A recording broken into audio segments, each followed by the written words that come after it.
Good morning. I'm back here in our barnyard this morning. I just wanted to talk about nature. This goat right here, Isabel, is the dominant one.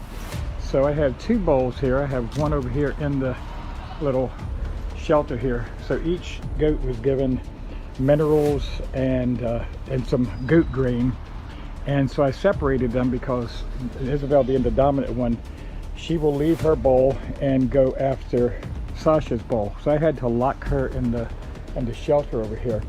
Well, she wasn't satisfied to eat hers. She has plenty. She actually has the bigger portion, but she would not even eat. All she could think about was going and stealing Sasha's from her.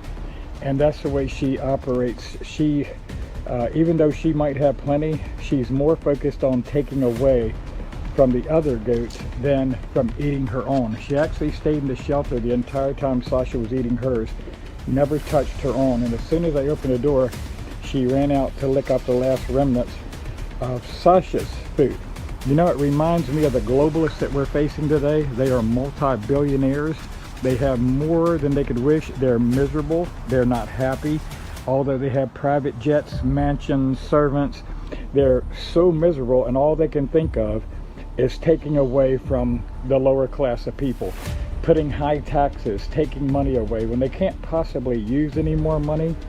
Their joy, if they can call it joy, the only thing they focus on is not what they have themselves and being thankful. They focus on removing any food source or any prosperity from the lower class people to make peasants.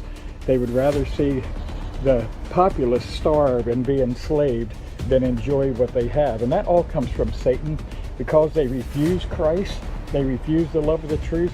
They have been given strong delusion that they believe a lie, and they actually believe that they're going to inherit the planet instead of knowing that Jesus Christ is King of Kings and Lord of Lords. And as I watched this morning, I couldn't help but think of some of the legislation they're trying to pass. They're talking about putting a $2,500 head tax on every pig, a $4,500 head tax on every cow for beef, and a $6,500 head tax on every dairy cow. That means that beef would go 3 to 6 times the price it is now. Pork will soar and be expensive, and even milk.